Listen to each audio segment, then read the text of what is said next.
A couple of weeks ago, I was reading an article about Wolf Van Halen. He was taking shots on Twitter, not doing shots on Twitter, although that would have been very cool. So he was getting beat up on Twitter about not playing his dad's songs. I don't know what they expect him to do, like Dweezil did. Zappa plays Zappa, Van Halen plays Van Halen. I don't know what they think he's going to do. I love Eddie Van Halen. I even did a video arguing why Eddie is probably the most important or most influential rock guitarist. Not necessarily the greatest of all time. And I would love to hear Wolfie whip out, a couple of Van Halen numbers at one of his gigs. But that's just not what he's going to do. He produces his own music and he's trying to carve out his own way. He doesn't want to live in his dad's very long shadow. Could you imagine if your dad was Eddie Van Halen? And I think that we can all understand it. Now, even if he did some kind of tribute to his dad, like I mentioned, like Dweezil does with Frank, there would be those who would say, well, he's just riding on his dad's coattails. So he's good, damned if he does and damned if he doesn't. And I'm sure that many of the kids of classic rock era musicians deal with something similar like this sooner or later. So in this week's Loudini Rock and Roll Circus podcast, we're going to tell you all about the trials and tribulations of the offspring of classic rockers, kids who try to make their own way in the music business. We also welcome back Hal Aaron Cohen, host of Tales of the Road Warriors podcast. Hal has a lot of rock and roll knowledge, and he's freaking hilarious. So this is going to be a fun episode. Stick around. Get ready to rock out with your talk out. It's the Loudini Rock and Roll Circus.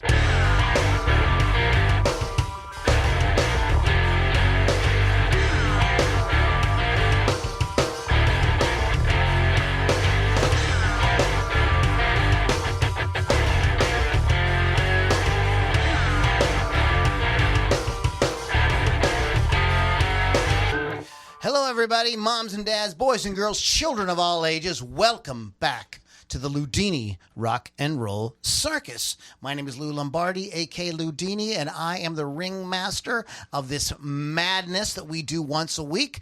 Shout out, by the way, speaking of once a week, to rockrageradio.com for carrying the podcast. They do it on Sundays, but we do it live every Monday evening. And you may go how can I find out about these live shows? I want to be part of it because we mix it up with you guys. We talk to you guys. We take your comments and questions. So you can find out more about that by going to our website, either LoudiniRockandRollCircus.com or LouLombardiMusic.com. When you get on the list, you find out about all the cool stuff like our live podcast, which we are recording right now. We'd like to shout out to our sponsor, Wolf's Customs. You want to go to wolfscustoms.online. Now, why in the world would you want to do that? Because we know that a lot of our audience plays music. They play guitars, they play drums, they sing in bands, etc. And Wolf's Customs does amazing painting, custom finishes on different kinds of musical instruments, drums, basses, guitars, whatever it is you play, your violin, your mandolin, your banjo, whatever you got going on, they can really make you stand out. And it's just a cool way to sort of set yourself apart from the other bands that you're playing with. We all do those showcases. Hal, all about showcase gigs where you get up and there's 4 or 5 other bands. And so you got to find some way to be a little bit different. And this is a good way to kind of do something visually exciting to get the folks to remember what you're doing. And you can find out more about how to do that at wolfscustoms.online. Thank you, Chris Thunderwolf Dotson. And I hit our website. I hit Rock Rage Radio. And I hit Wolf's Customs. So I think the next thing to do is to tell everybody who's here. We've got Lily V6 from Rock Rage Radio. Always. What's up? It's great to see you, Lily. Every day. How you doing? Good. Went to the Resurrection Island Tattoo Convention over the weekend and saw Great White and Autograph and the Monster Dolls. Check them out sometime. They're really fun. And you didn't drink any alcohol? I did not drink one drop of alcohol all weekend, which is kind of amazing for me. But I had to work. I didn't want to slur when I was doing interviews, so nothing. I had water.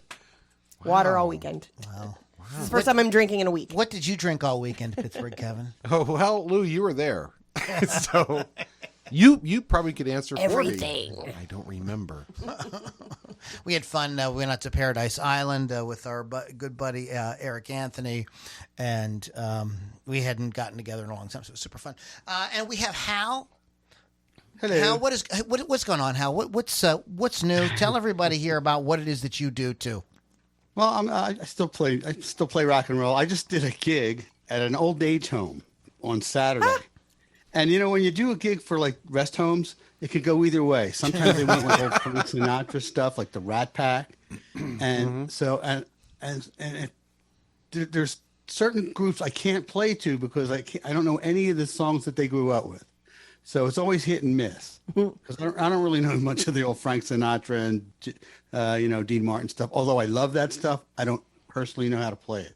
So I get there, and as soon as I walk in the gate, this old guy in a wheelchair, he's like, "Wild thing, you make my heart." I'm like, okay, this is going to go well today. That's great. So he gets to that part where he goes, "Wild thing, I think I love you." And I yelled across the yard, "And I want to know for sure." And there's a bunch of them outside having a smoke because they're only allowed 2 cigarettes during their break. No, it was a fun gig. It actually went really well. That's awesome. risking. Cool. And tell us about Tales of the Road Warriors. Tales of the Road Warriors is, pretty much just what it sounds. A road warrior is anybody who jumps in their car and drives to a gig. Some are really great gigs, some are really shitty gigs, but always good stories come along with a gig. And you know what they say, what happens on the road stays on the road. Or does it? So that's where I come in. I try to extract some of those little tidbits that haven't been talked about in years.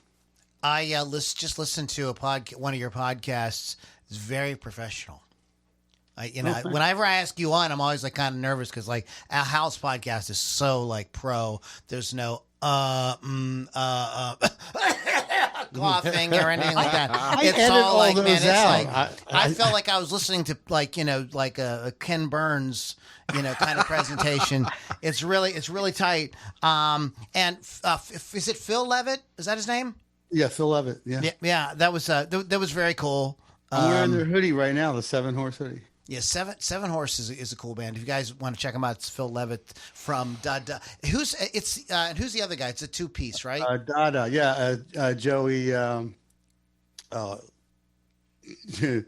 I'm embarrassed. Let's see. I'm sorry. Phil Levitt, Mike Hurley was the Dada's guitarist, and Joey Callio. Okay. And he was on bass, but now he's playing guitar with 7-horse, and they have a new bass player. Okay. So they're working as a 3-piece now? Because he said they added a keyboard, too. Oh, cool. They have a very sort of minimalist, bluesy rock thing going. It's very hard-edged. Mm-hmm. It's very cool. Very, very good stuff. Very good stuff. So, but anyways, Hal does that, and you can. And how can people find it? What, iTunes, Spotify? Is that what it's on all? If anywhere you find a podcast, you'll find Tales of the Road Warriors, and there's talesoftheroadwarriors.com. My latest interview was actually with. I've been on hiatus, so the last one was November, and it was with Michael Winslow. Michael Winslow is that black comic actor who does the sound effects. He was in all the police academies. He was just on America's Got Talent, as a matter of fact. Mm-hmm. He's done very well. That's cool. Because he did. I talked to Michael. We used to work together. Oh, really? Now, what is he doing now? Just, you don't have to tell us the whole podcast. Doing stand-up. And if you go to YouTube, he's got, he did a thing on YouTube on a talk show. He did a Led Zeppelin song. He did all the parts. It was pretty fascinating. That's very cool. That's cool. All right, guys. And that is Tales of the Road Warriors. And you can find it where all great podcasts are found. Yeah. Anyway, I say a lot and long pauses, but I edit. I do a lot of heavy editing. So if it sounds we actually good, add them in. I cheat. It's very fresh. It sounds very, very good. There's no mic popping. I was like, oh man, this guy has his shit together. He's super jelly of you. That's what he's saying. Total jelly, man. I'm going jelly on your ass now, man. So I'm going to edit one down for you for free one of these days, Lou. Oh boy! And then they'll be sold. 5 minutes apart. Yeah, exactly. 5 minute podcast. It's like the drug dealer. You know what I mean? First one's always free. Yeah. It'll sound so good. I'll be like, all right, Hal. Like that, Lou. Now you're going to get more of my money. I do it on your audiogram. I do some editing on your. You probably noticed. Yeah, no, they sound good. That's that one where we were talking about the reviews. Yeah. And then you were like, I'm going to stare right into the camera. Oh, that one. Yeah, I love that one. That guy's my new best friend. I bet. All right, guys. So it is, we are here. We are talking today. Our topic today is this thing that's happened where these rock artists, kids, are putting out records, and some of them have become really famous. Jacob Dylan, Sure. is a good example. A lot of them are in, doing lesser known things, more indie-ish kind of things as well. So it just goes to show that just because somebody is your dad doesn't mean that it's that kind of, it's so there's so much nepotism that you're automatically going to become famous. With exception, I think people think that about Miley Cyrus, right?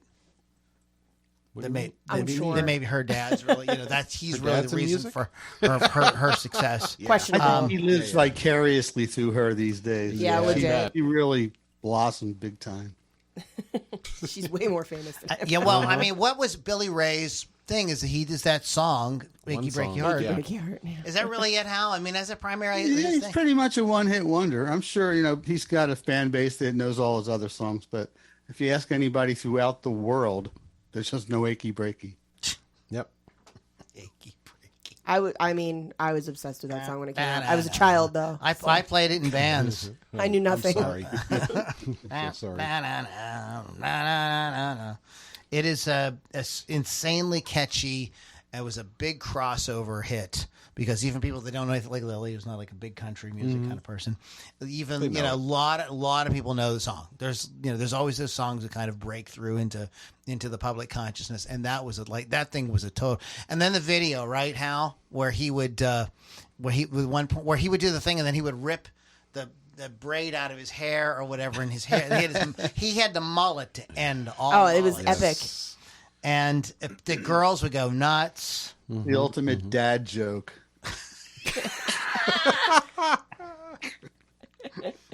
Oh man.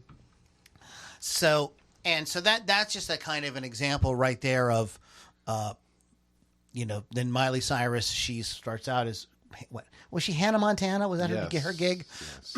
And, she's a child actor and just kind of moved on up. So let's go ahead and get into it with some different picks. What we're basically going to do is, this isn't necessarily who we think are the greatest or whatever. These are the ones that kind of like stuck out to us and thought maybe they kind of maybe had a little interesting story behind them that you guys might want to hear. And of course, there will be the usual shenanigans. Pittsburgh Kevin. Yes, there will. So He looks at you. I know one. it's all, I know who the troublemakers in the room are. What do You you too. What? I'm not. Lily acts. Look at acting all innocent. Okay. Nice try. All right. So let's go, Lily. Let's go ahead and start because right. usually your game. Well, I'm going to go ahead and do my fangirl one with Gunnar and Matthew Nelson. I thought you were going to talk about Billy Ray Cyrus. I was not going to talk about Billy Ray Cyrus. For those, they're twin sons of Ricky Nelson. And for those of you do not know who Ricky Nelson is, American singer, pop pioneer, musician, actor. From the age of 8, he starred alongside his family in the radio and television series The Adventures of Ozzie and Harriet. In 1957, he began a long, successful career. Sorry, my voice is going too. I apologize. As a popular recording artist. The expression teen idol was first coined to describe Nelson and his fame as both a recording artist and television star. I don't know why you're laughing at me. You'll see in a minute. This also led to a motion picture role co-starring alongside John Wayne, Dean Martin, and Angie Dickinson in Howard Hawks' Western film Rio Bravo. Are you throwing that away? So you're done. Gunnar and Matthew are the twin sons.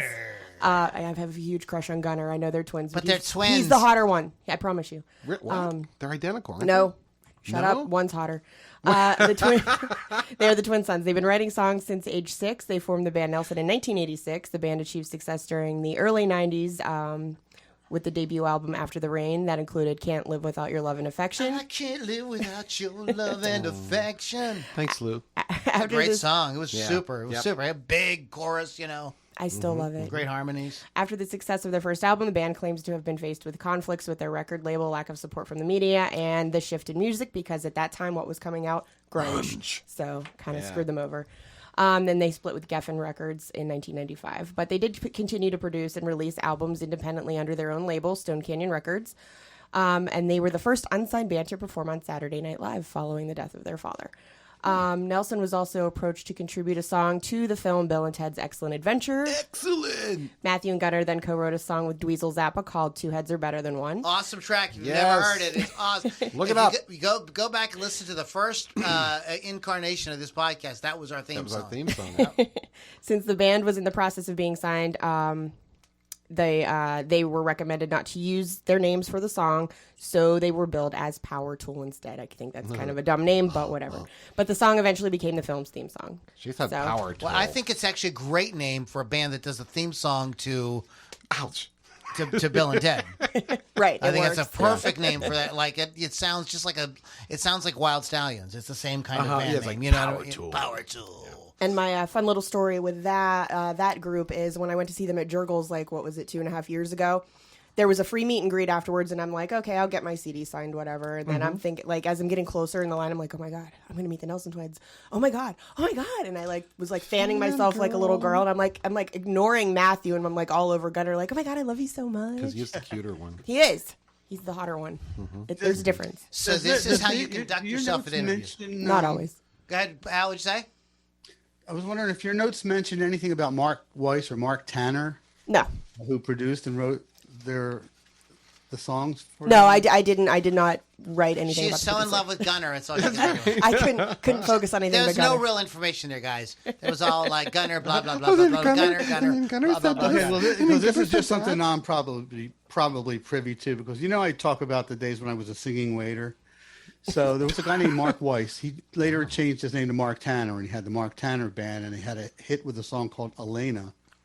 But anyway, Mark produced and wrote most of the Nelson songs off that first album. Oh, that's cool. Look at that. And Mark just recently passed away. So I just Oh, well, that's sad. Here he tells us about this really On cool that person note. and he's dead. that's Thanks, great. Al. Nothing like bringing a whole podcast down. That's fantastic. let's have a moment of silence. Okay, it's over. There you go. But no, Mark. The reason I mention this is because Mark, when I first started my job as a singing waiter, he was the one who showed me how to do it. He showed me how to jump up on people's tables and just do crazy gimmicky stuff that I like. Okay, wait a minute. So wait, stop right now. We have to we're going to pause. We're going to come back to the topic in a second. What you got to tell us about this singing? I know more about it because you talk. Hal and I met in a podcasting mastermind. You've talked about some of that stuff before, but go talk about tell everybody what this is all about, because this is interesting. This is really Okay. nobody here Kevin's thought maybe you were like making a joke, because Well, no, because he jumps on the table, he becomes famous. I jump on the table, I get arrested. I don't get it. What was I get a doing lot of wrong? free alcohol when I do it. I didn't become famous. I did get gonged by Jamie Farr on the Gong Show, though. No Back way. Yeah, That's- and so let me get back to it. In '77, that's when I left Philadelphia to go to California, because I had a friend that was working at this place, and he got me a job there. It was called the Great American Food and Beverage Company, and it was like the Disneyland of restaurants. There was a 2-hour or more wait to get in, and if you called to make a reservation, they always lied and go 45-minute wait. So then the lobby was always full. So you couldn't even get past people with carrying your trays and move it or wear it. We had all kinds of phrases. Anyway, so Katie Seagal from Married with Children worked there. Nice. Ricky Lee Jones worked there. A lot of famous people Wow. did a couple months or years there as singing waiters. So they became famous, not me. But I just love to think of it and talk about those days, because there's no way I could describe this job. Except I would wake up in the morning and I couldn't wait to get to work that night. wow. That's cool. No, we all need a job like that. That's cool. So what kind of stuff would you sing? How did the singing come into play? Did you sing the menu to them? Okay, What no. did you do? Okay, so in the corner of the room, there was a case where all your guitar cases would fit in there. So everybody took their guitars out and put them in this rack. So let's say you had a table and you went up to them, just like you would in any restaurant. You had to be as good a waiter and a busboy as you were an entertainer. You had to audition to get the job, and you had to be really a really good waiter too. You couldn't just like be a shitty waiter and a good entertainer. You had to do both. So Hear that, Lily? you take their order, I don't waitress. and then you go in the kitchen, hang the ticket, make the salads, bring out the salad. So while they're eating the salad and you're waiting dinner to get ready, you got a little time to play a song. So you go grab your guitar out of the corner and walk over to the table, just play table side. Sometimes another waiter would grab you and say, hey, you got time to do like a happy birthday with me or sing an Eagles song with me, whatever, or a Beatles song. Anything goes. Could people request songs? Oh, yeah. Oh, that's cool. Wow. So what happened was one night, me and this girl had worked out a song called Don't Touch Me There by the Tubes. and we worked it out as a duet, and we got up on top of this table. There was like 20 people. And this guy owned a company, brought all his employees in. So when they cleared the table, before dessert came out, Shans and I stood up on the table and we did Don't Touch Me There. And the place went nuts. So then the guy came back the following week and brought like another 20 employees and said they wanted us to do it again. So then everybody's like, you guys ought to do that on the Gong Show, because that was big back then. Chuck Barris had the Gong Show, the dating game. So we did, and it didn't translate to TV the way as well as in the restaurant. So Jamie Farr gonged us in about 30 seconds. And Shans, I knew we were going to get gonged, but Shans really thought we were going to win. And all these years, she still talks about it. So check this out. You know that website Cameo? Yeah. Mm-hmm. Okay.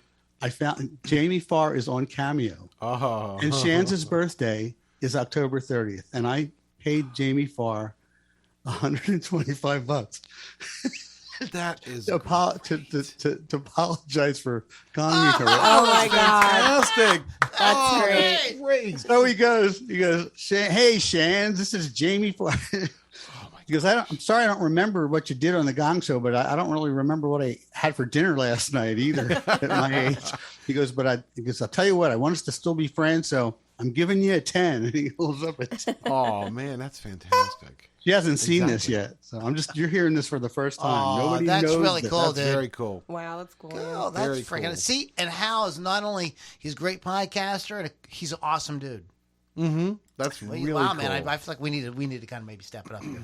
Then Well, I don't even Yeah, but I have just Jamie hogged a Farr's lot phone of number. your shows. So I'll get it to you. Thank you. Yeah. Sorry. Okay, what do you got, Kevin? All right, so I'm going to go. Oh, I have one more thing. The Nelson family are actually in the Guinness Book of World Records. Yes, I did not read that part. Go Yeah, ahead. yeah. Longest hair? You No, actually. No, because they're listed in the Guinness Book of World Records as the only family to reach #1 record status in 3 successive generations. So you got Ozzy, you got Ricky, and then you've got the really cute Hottie one Hots. and Matthew. So I thought that was kind of cool. I'm like, well, there you go then. All right. Neato mosquito. Yes. Oh my. Okay, awesome. Now, okay, let me tell you a little story behind this podcast, because this was Hal's idea. I don't really and I give said, a Hal, when can you come by? He said, I can be here Monday. So we're doing his idea. He's like, he messaged me. He said, what's the topic today? I said, it's the topic you picked. Nice. And he's like, he has no idea. But so we're putting him on the spot, but he has got a lot of music knowledge. So anything you want, Hal. Jump into whatever you want. Not about this. Well, did you already mention Wolfie Van Halen? We used that as a kind of a beginning there, but if you want to get into some details about it, I just talked about the crap he was getting on Twitter about a week or so Yeah, ago. that's what I wanted to add to that, because Sure. I follow him on Twitter. So I saw a lot of this happening in real time. And I just want to say that, like, Wolfie does his own thing, and he's incredible. And I first heard his own stuff on an interview with Howard Stern about a month ago or so, maybe 2 months ago, maybe even more, but recently. And he's great. And Valerie Bertinelli, his mom's, I follow her on Twitter as well. And Wolfie and Valerie, always keep us all up to date on his stuff. Did you hear any of his material? Oh, yeah. Yeah. Yeah, he's got great. there's one he's got a really good video. He plays all the characters in the video. Yes, very and it's good. really, and like after it's over, they're all like, "Oh my god, that was terrible." Yeah. Can we fix that? Yeah. We can fix that in post. Yeah. But, yeah, good.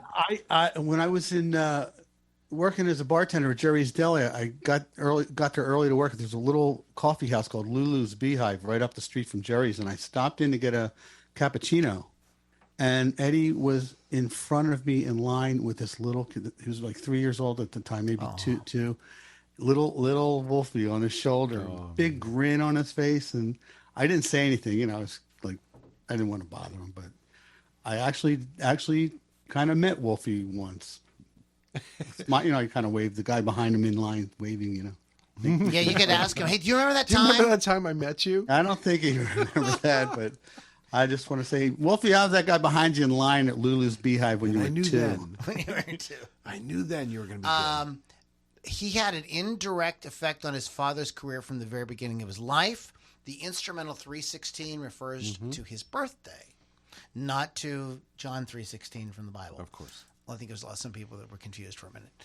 For 13-year period ending in 2004, Eddie Van Halen collaborated with Peavey on a line of guitars, the Wolfgang series, named after his son. And in 2008, his father named a custom guitar after him, the Fender EVH Wolfgang. Wolfgang started his musical career as a drummer. He often watched his father rehearse and at times would try to play his Uncle Alex's drum set, whereupon the latter would give him a few lessons. Wolfgang started playing drums at the age of 9, mostly self-taught with only a few lessons from his uncle, and got his first drum set from his father as a present for his 10th birthday. Sometime later, he moved on to guitar and bass. He can also play keyboards and figure things out by ear. Wolfgang later began actively participating in Van Halen, the band. He also made guest appearances during some of the dates of the Van Halen 04 tour, appearing during his father's extended guitar solo spot, playing 316 with him. Late in 06, in an interview with Guitar World, Eddie Van Halen confirmed that his son would replace Michael Anthony as Van Halen's bassist. Wolfgang first toured with Van Halen in the new capacity in 07. In August of 2010, Van Halen announced they would record a new album, but with Wolfgang playing bass. In early 08, Van Halen appeared on the cover of the April issue of Guitar World with his father in the magazine's first father-son issue.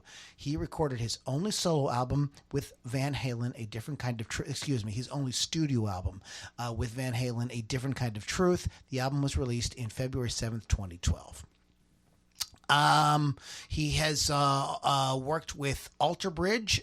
Alter Bridge's Mark Tremonti announced Van Halen would be filling in for Brian Marshall as a bassist for the first tour. This was back in 2012. And of course, he has his own band, Mammoth, Wolfgang Van Halen, WVH. And they have, I think that they've got a great, I think they have a great sound. You know, kind of a mix of modern hard rock with classic hard rock, kind of like a marriage of those two things. Well, it's funny you said he worked with Alter Bridge, and the first time I saw, and like Hal said, when he did the Howard Stern show, he did the song for his father, but then he did another song, and when I listened to that, I'm like, that really sounds a lot like Alter Bridge, which is really funny, saying that he had worked with them. Well, I don't know. Look at when he was born. He was born in 1990. He was 30 years old. So at that age, you're still going to be, really wearing your influences on your sleeve. Yeah. So it'll be interesting to see what he does in the future. It's interesting. I don't think anybody has this on the list, and I'm just mentioning this as an aside, as a kind of honorable mention. Ted Nugent's son is a rapper. I did know that. Oh. I did know that. Wow. So that's a far cry from what his dad. That's not. Yeah. So they're not like So not all of them just kind of follow kind of in their father's footsteps. But he's doing his own thing, and no, I. Do you guys anybody here ever see Dweezil play, or Zappa play Zappa? No. Did you ever see No. Did you ever see it, Hal? No, I almost went, but I missed the opportunity. No. It's very good. You should go see it, but it is a kind of like the question goes to the back of your mind. Well, I mean, Dweezil's a monster guitar player. Mm-hmm. There's got to be another way to. is he doing any? Can't you do some of your own stuff too? Yeah, It's like so. Again, you're damned if you do and damned if you don't. Right. When you're coming out of that situation, But people love it. Like that isn't the first thing in your mind because you're like, oh my God, you're playing Frank Zappa music and they're really, really good. It's not like they're like doing a shitty Frank Zappa thing. It's like freaking amazing. But then that question, maybe just because I'm a musician, I'm going like, doesn't he have any kind of like, but maybe he's doing more of his own stuff. I apologize. I'm not as well versed on his career. But I've never seen him play. I've seen Zappa at the Mothers of Invention several times. I've seen the Zappa kids eat, but I never saw them play. 'Cause when I was tending bar at Jerry's Deli in Studio City, they used to come in there all the time, and Dweezil used to come in there with Brooke Shields. They used to hang out together. I don't know if they were dating or just friends, but and then one day I was waiting in line outside of a Mexican restaurant called Casa Vega, and the whole family was outside there waiting for a table with me. It's weird when you go to these places and famous people all over L.A. All I'm thinking is that Brooke Shields friend-zoned Dweezil Zappa. I bet. Friend-zoned Dweezil Zappa. Yeah. Exactly. Yeah. Yeah, probably. They're probably. She did that with Leif Garrett too. So. Poor Leif. Did you ever have Leif Garrett on your show? No. Lily interviewed him. I've interviewed him. That was not good. Why? He did that book recently, where it says he's clean and he doesn't do drugs anymore. He was on something on that interview because he had to take another call while we were live during the interview. He actually hung up on me and I had to call back. And then he said, I'm smoking pot right now. I'm like, okay, let's keep talking. So he talked about nonsense for like an hour. I had Cowboy Mock Bell on. He was in the Joe Perry project. He was like their third lead singer on their third album. They had a different lead singer for each album before he went back with Aerosmith. Mm-hmm. And Mark, his name's Mark, but goes by Mock Bell. He's a nice guy. He had actually, I thought it was a very good interview. He wrote a book, and that's why he got in touch with me. He wanted to, promote his book, but he turned out to actually be a great guest. Yeah, well, Leif is not. So if Leif calls me, I'm just going to say I'm sorry, but I. Oh, you should totally do it, man. It's like and fuck with him. You should have Lily on with you. Right, he won't remember. Right. I'll make that so if we ever get a hold of him. All the more reason, man. We'll mess with him. The more crazy, man, the better. I only want to interview guys like that. Yeah. I'll have Hal edit it all together with one of those audiograms you do. Yeah. Oh, dude, we could have a. Oh man. I mean, I still have hilarious. the interview. I can send it and you can listen to the ridiculousness that is that interview. Sure. Yeah. Got me the audio from that.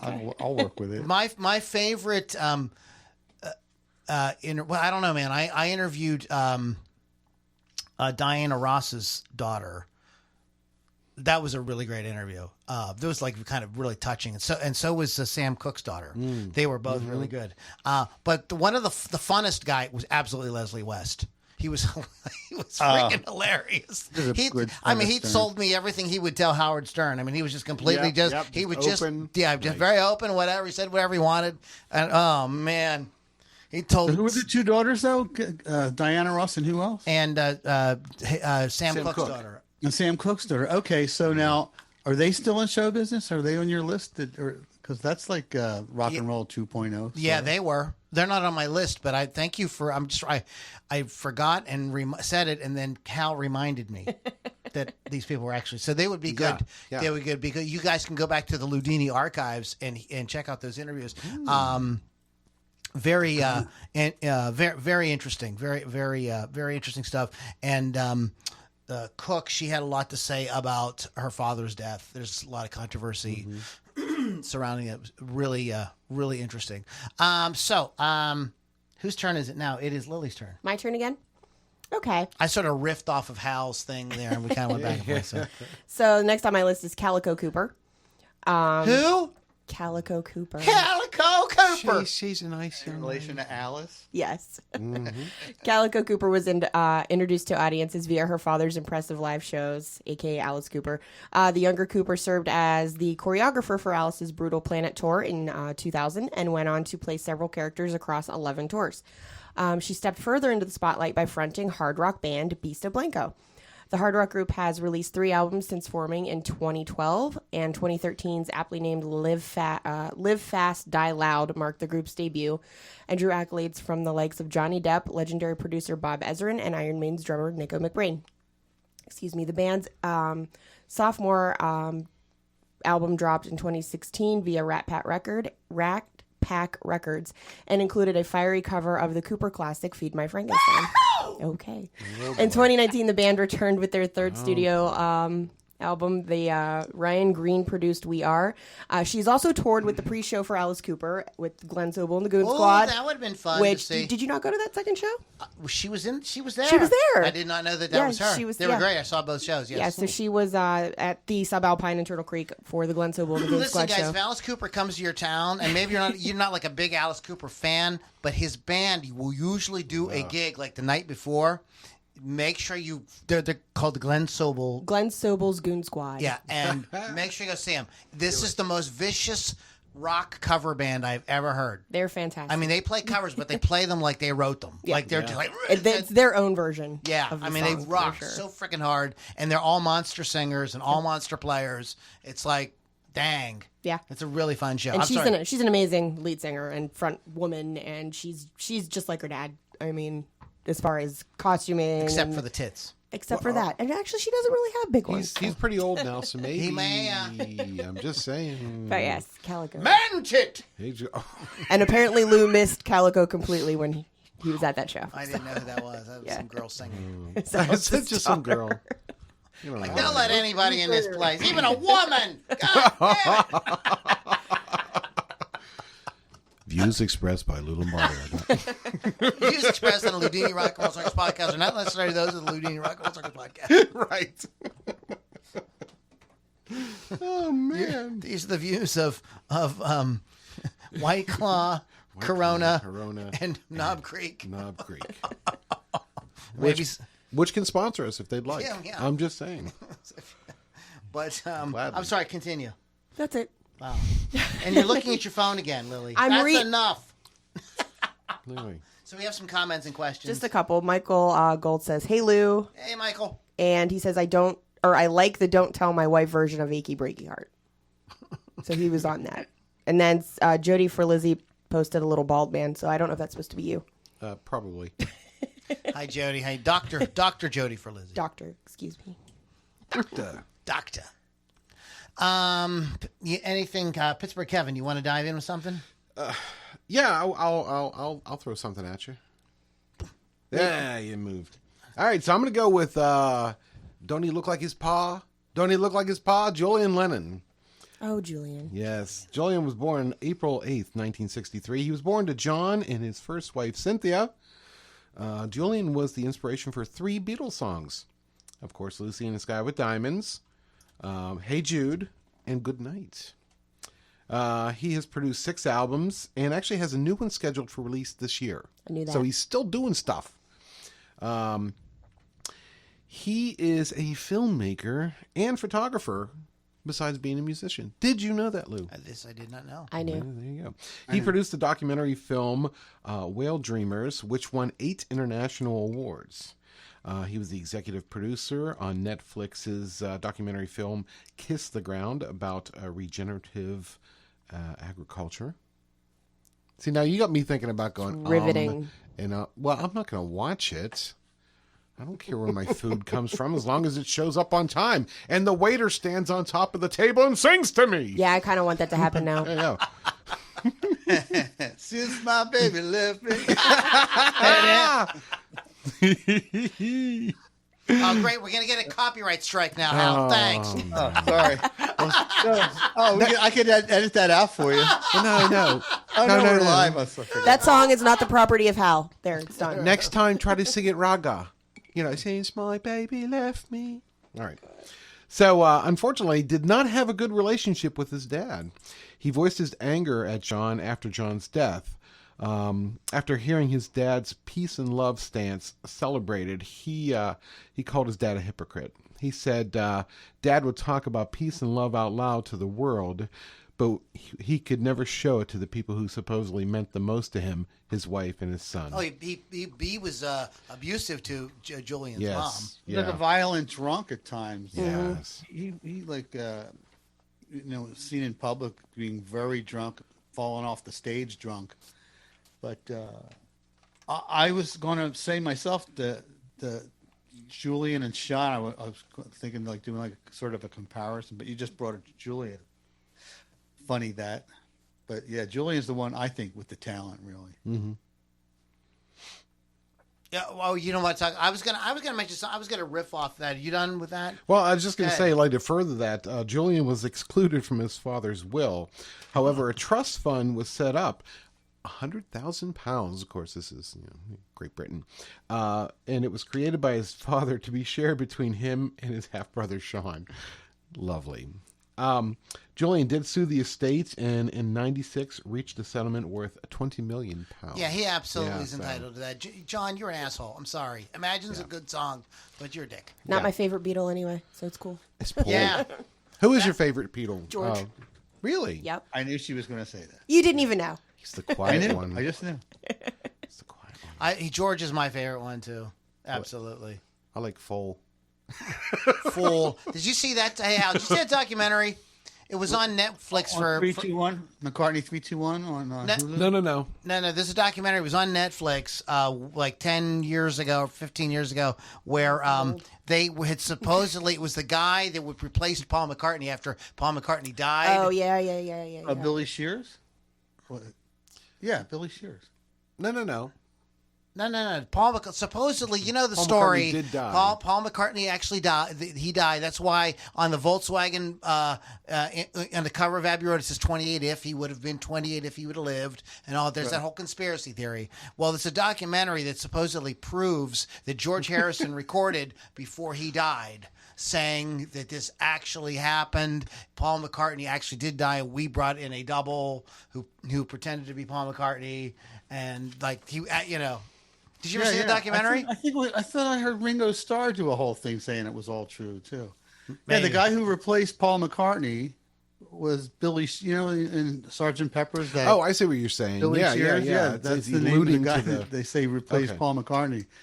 And they use the name Billy Shears in Sgt. Pepper, but that's actually the name of the guy. There, I get you now. I got you now. Okay, all right. So you were in with it. Okay, but I actually there is a Julian. I mean, what was it called? Gavat. What was the song called? The not album, Gavat. Velat was the Velat, song. was it Velat? Yeah, it was the Well, song. it was the album, and the song was "Too Late for Goodbye." Too Late for Goodbye. Well, no. The Velat was the ballad.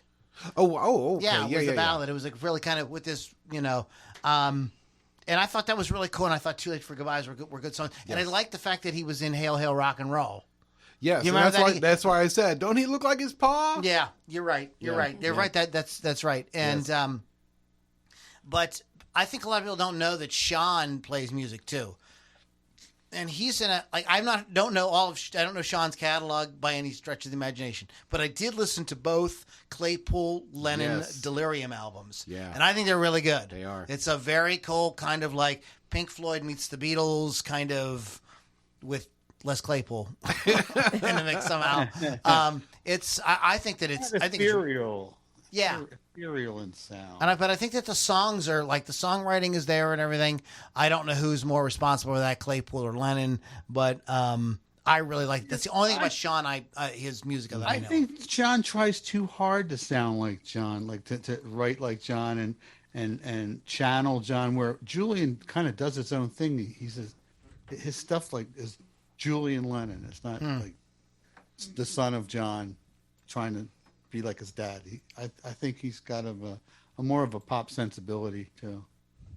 Just my take. I'm a bigger fan of Julian's than Sean. Which would make sense too if he didn't really get along with his father. Why would he want to sound like his father? Yeah. And I think Sean, because he stayed, in close proximity to Yoko all these years, she kind of coddled him. Mm-hmm.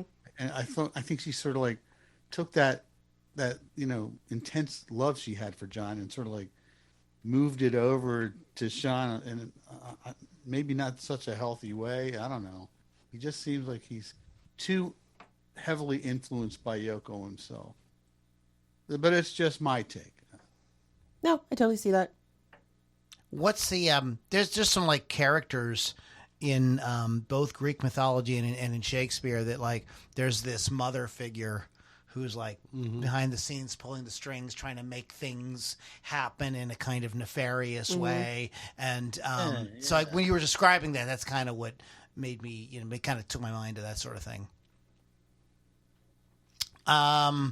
So who's who? I think you're next. Or no. Oh, Hal. What do you got, Hal? Next. Okay, I got. Okay, so we talked about. Okay, Violet Grohl, Foo Fighters, Dave Grohl's daughter Violet. And I just got kind of turned on to this recently because Dave Grohl was either, I think it was Howard Stern. He was talking about his gigs lately, and Violet's becoming a big star. She's like the lead singer of the Foo Fighters now. She's sort of like just started out when he was a little kid, bringing her up on stage till today. She's actually a part of the band, and there's going to be like 600 people in that band before it's over. Right. He keeps adding all his buddies. This is the kind of guy like, she's like, it's like he has like this band like in his neighborhood, and his buddies come over and say, "Oh, why don't you be in a band too?" So he just keeps anybody. Oh, sure, my kids are going to do it. Like it's going to be like the Partridge fucking Family. the whole neighborhood in his band. Who'd you go to school with, Violet? Do you got any schoolmates that might want to be in the band? Sure, Dad. Sure. But seriously, she is very good. But now tonight, before I actually came onto the show, I was on YouTube and I watched Violet doing "Nausea" by X, and then I went and pulled up X's verse. Exene Cervenka singing it. So I watched them back to back, and although Violet does a great job, and the Foo Fighters do, they're exemplary. But when you watch that old footage of X, that raw power and the mosh pit of X live, it's got a different feel to it. It's not quite as pasteurized as the Foo Fighters doing it today. Well, that's because X was doing like those guys were drunk on all kind of heroin, like coke, like they went on stage freaking loaded, man. No. They better be intense for all the drugs they were on. But Lou, the song's called "Nausea." How else are you going to be to pull that off the way it's supposed to be, unless you like all those things? There's I'm sure, Hal, you're familiar with The Decline of Western Civilization, right? Yeah. As a matter of fact, that clip I was watching was from that movie. Yeah. I actually think that, like, I was rewatching that recently, and I thought I liked X, and then I saw that, I'm like, man, I get what they're doing, but like, they were just playing so, like, it was so non-tonal that I was like a little like, it's not as cool as I remembered. It's off-putting. Yeah. I was watching with somebody who's not familiar with that like scene at all, and she was like, "These guys are terrible." No, the worst music I've ever heard. I wonder if Lee Ving from Fear has any kids. They'd probably turn out pretty rad. Well, look at you were talking about Dave Grohl. Look at what's his name, Pat Smear, who was in with the Germs, and they're in that movie. Yes. Oh yeah. Yeah, and like he's a little different now. Just a little. He's like grown up. But he's still real mellow. Like in that, like he was like, it looks kind of spaced out in that movie. Yeah. It's weird to see him. Like he looks like a kid. Yeah. He probably was. He's probably 16, 17 years old. Yeah. But that's cool. Was not aware that his daughter, his progeny. Oh, yeah. Look at you. I was thinking of that word. I'm trying to say like a big word. Yeah, because we have a good one. Like we have a professional podcaster in the house. Yeah. Like I have to get my shit together. Yeah. He knows how you talk, Lou. That's right. Yeah, actually, see, the jig is up. I like your show because you're so just loose and just off the. I like the way I love your show. We're raw. And you don't sound unprofessional at all to me. You might say a lot, but see, I think that's part of you. I wouldn't take every out if I was editing your show. I'd leave some. You got to leave some of them in because that's you, Lou. Like, I love that. That's exactly what. I would start every show like, Put a little shock collar on you. I'll shock you every time you do it. That'll break you the habit. That would be Wow.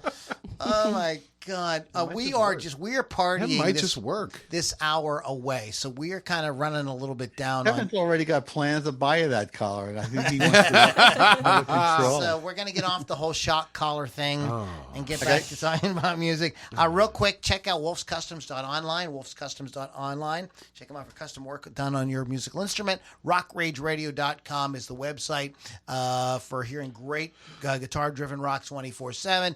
And they do carry the Loudini Rock and Roll Circus and a bunch of other great shows like Hot Licks with Lily V6. Also, LoudiniRockandRollCircus.com and LouLombardiMusic.com. Check those sites out for a lot of cool stuff, giveaways, things like that, and to get on the list to know when and how you can join us live. Lily V6, you want to hit us with one more? Sure. One more. And I don't know if I pronounced this last name right or not because I never knew how to pronounce it, but Pearl Aday, adopted stepdaughter of Meatloaf. Oh. She, I just said all that. She's the member of his touring band Neverland Express for 9 years, starting in the mid-1990s. She's appeared on numerous albums and in various tours and television performances with her stepfather, both as a backing singer and in duets. She's also been a backing singer She does not sing Paradise by the Dashboard Light with him. Please tell me that she does not do that. No. Thank God. She's the backing singer. She was a backing singer for Motley Crue on the Maximum Rock tour. She's currently the lead singer of her own band called Pearl and has released her debut album on Megaforce Red Sony Music January 9th, 2010. I wonder if that's a reference to Janis Joplin's last album. Let me continue. Piece of my heart. Let me continue. There's more. Aday also co-organized the hard rock group Motor Sister with her husband Scott Ian, singing backing vocals. Damn. She was born to Leslie G. Edmonds and an unnamed father who was the drummer and singer in Janis Joplin's group Full Tilt Boogie Band. She was adopted by Meatloaf as a young child after his marriage to Leslie. In 1994, she was the back singer for him. She was on the 1994 Bat Out of Hell 2 summer tour, as well as the follow-up tour in 1996.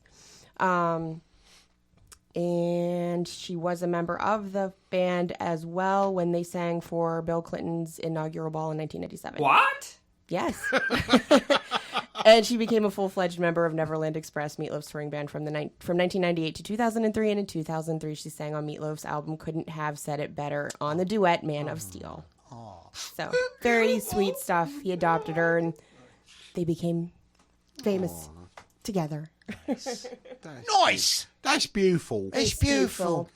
Beautiful. So it's Very funny nice. that you did mention Janis Joplin because, yeah. Boom. There it is. Comes Boom around. goes the dynamite. What So comes I around said there's goes more. around.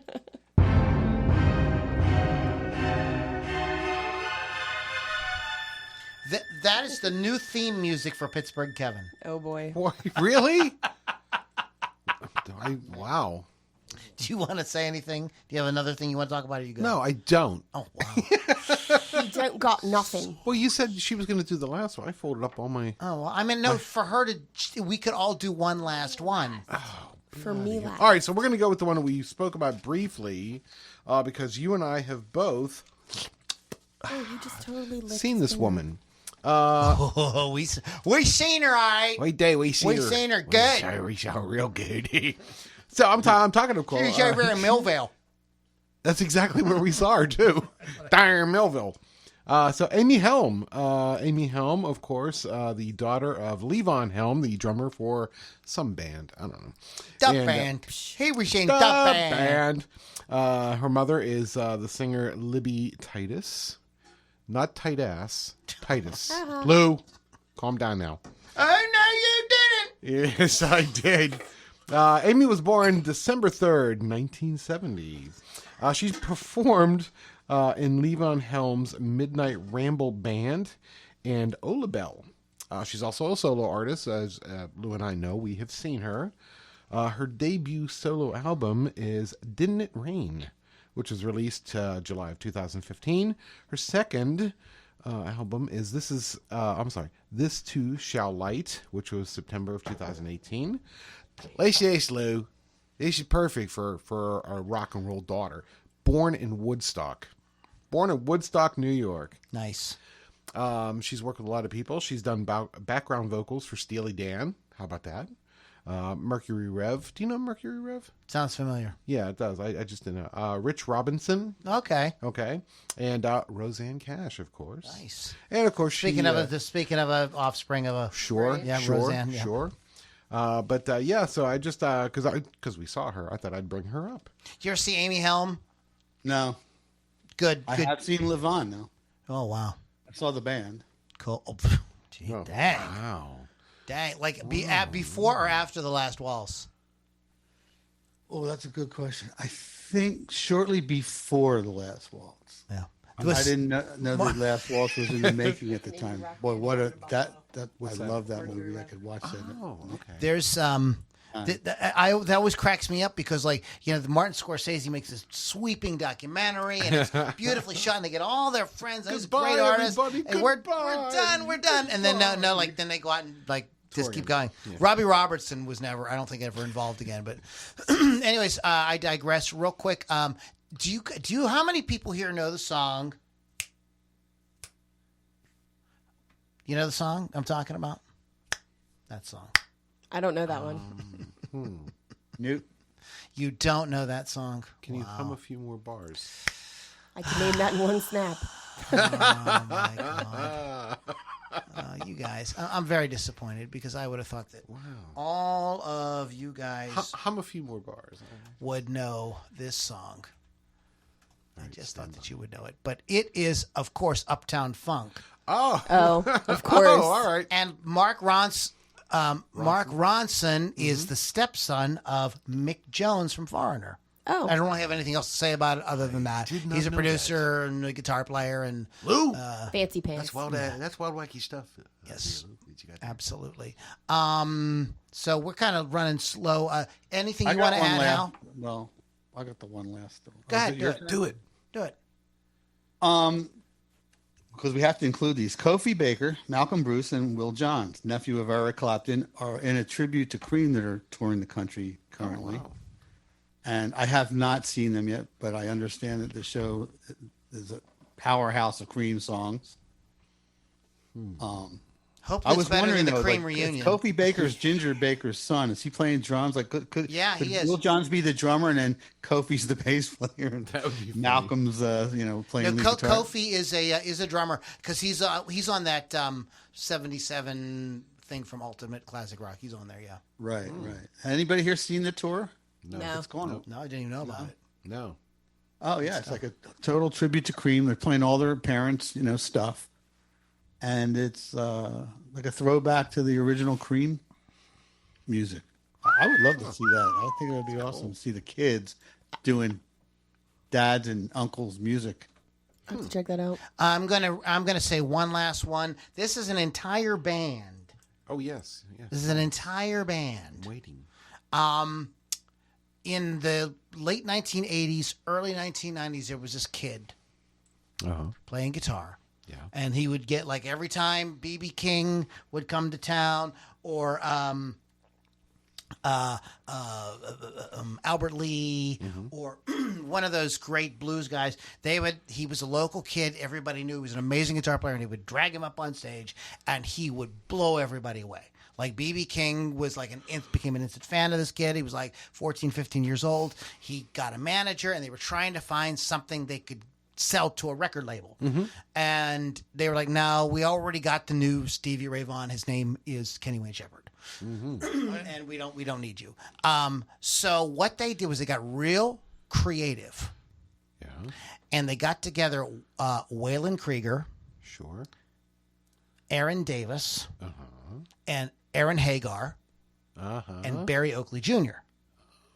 And started a band called Bloodline.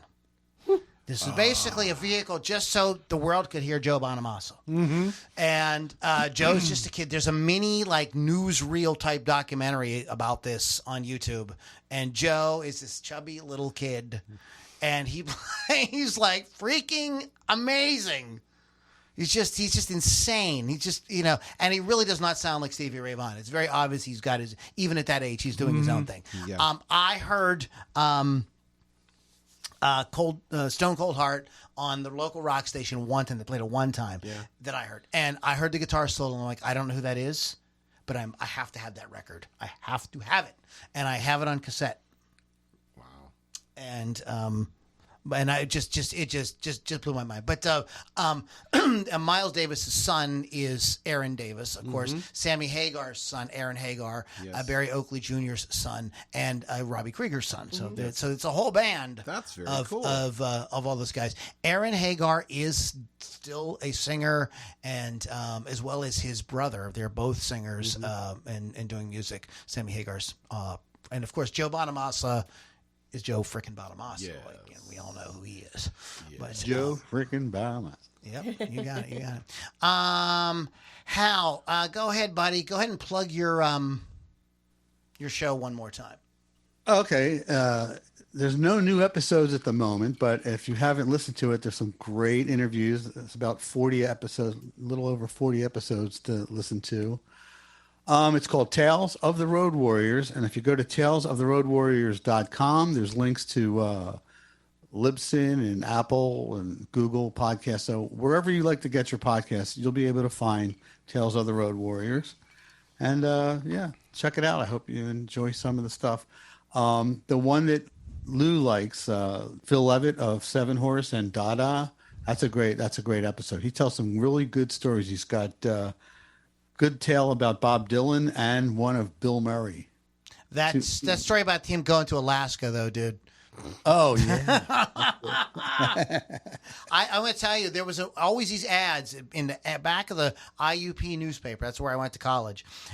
For people, for men specifically, to go to Alaska and work on fishing trawlers. And it paid insane money. Yeah. It was like, I was 20 years old or whatever, and it paid like, at that time, like $1,500 a week, which was like in 1989 or 90, whatever that was like, there's a lot of frickin' money. Was really killer. And, they should have advertised for women to go to Alaska to dance with the men when they come off those boats. Well, I'm going to tell you a funny story. I'm going to tell you a funny story about that. But anyways, I found out, like, I looked into it, and they were like, no, it's like deadly work. A lot of guys lose hands and fingers and die and stuff. But that is so funny because I went to high school with this girl named Debbie Burrows. And she was determined to get married. That was her whole thing. Even in high school, all she thought was getting married. And that's what she did. She went to Alaska because she knew she heard there was a shortage of women, and she was really, really attractive. And boom goes the dynamite. She's got something like 12 kids. Oh my God. And I'm not lying. I think it's about 12. I think she's up to 12. God bless her. Maybe 10, 12, something like that. How many fathers of those kids? One. Just one. One guy father. This guy from Alaska, apparently, Al, he really had the juice, man. He was just like, Down the one. He's a keeper. Wow. Anyways, so guys, check out Hal's podcast. You can find us at LouLombardiMusic.com or LoudiniRockAndRollCircus.com. Lily V6. My show is Hot Licks with Lily 6 on Thursday, 6 p.m. Eastern, Rock Rage Radio. You can download the app for free on your phone or just go to rockrageradio.com. All right, guys, that is it. And thank you guys so much for hanging out. Next week is our monthly album, and we're going to be talking about A Night at the Opera by Queen. Oh, sweet. So it's going to be a good one. So, Hal, you have a great week. If you really want to come back and talk about Night of the Opera, we're happy to have you. If that's up to you. And the Hawk will be back next week. I'm happy to announce the transformer that fell into the river. They found it. They found it. Or whatever. They got it fixed. So New Orleans has electricity again. They're getting straightened out. He said he'll be back next week. So, all right, you guys have a great week. We'll catch you all on the next Loudini Rock and Roll Circus.